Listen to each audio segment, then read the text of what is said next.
तो किसी ने कहा बिना कलश के प्राण प्रतिष्ठा कैसे होगी, किसी ने कहा बिना कलश के प्राण प्रतिष्ठा कैसे होगी, किसी ने कहा जब चुनाव ही प्राण हो तो सोचो कौन सी प्रतिष्ठा दांव पे लगी होगी। लोग तो कुछ कहेंगे, लोगों का काम है कहना, आप जन की बात मत सुनना, सिर्फ मन की बात करना। फिर भी खुश थे हम, फिर भी खुश थे हम।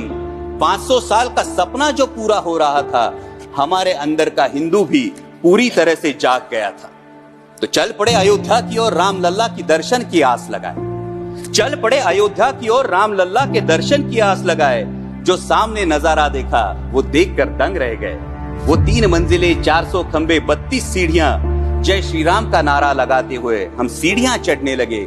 राम लल्ला से क्या गुहार लगाए ये सोचने लगे। पहली सीढ़ी पर याद आई महंगाई, पहली सीढ़ी पर याद आई महंगाई, दूसरी पर देश में बढ़ती बेरोजगारी, तीसरी पर पत्रकारिता की चरण चुंबकता, चौथी पर सेंट्रल एजेंसीज की संदिग्ध भूमिका।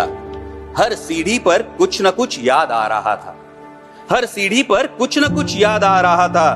कहीं 15 लाख का जुमला, कहीं किसानों का आक्रोश था, कहीं महिला कुश्तीगिरों की वेदना थी, कहीं सालाना 2 करोड़ रोजगारों का वादा था, कहीं बढ़ती सांप्रदायिकता थी, तो कहीं चुनिंदा पूंजीपतियों पर मेहरबान हमारी सरकार का चेहरा था।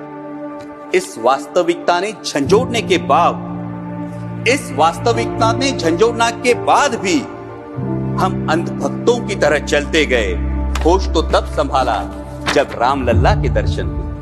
हमें नतमस्तक देख राम लल्ला मुस्कुराते हुए बोले, हमें नतमस्तक देख राम लल्ला मुस्कुराते हुए बोले, मैं कल भी था, आज भी हूं, कल भी रहूंगा।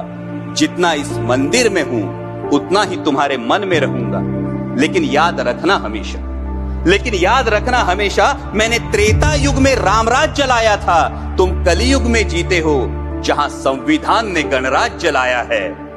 धर्म समाज का किनारा जरूर है, धर्म समाज का किनारा जरूर है, लेकिन देश एक बहती धारा है। किनारे को धारा के बीच में लाया तो प्रवाह अड़ जाता है, प्रगति के पथ से हट जाता है। इसलिए धर्म का ठेकेदार नहीं, पहरेदार बनना चाहिए। इसलिए धर्म का ठेकेदार नहीं, पहरेदार बनना चाहिए। तुम रहो न रहो, वो रहे न रहे, ये देश रहना चाहिए, देश का संविधान रहना चाहिए, देश का लोकतंत्र रहना चाहिए, ये देश रहना चाहिए। जय हिंद, धन्यवाद।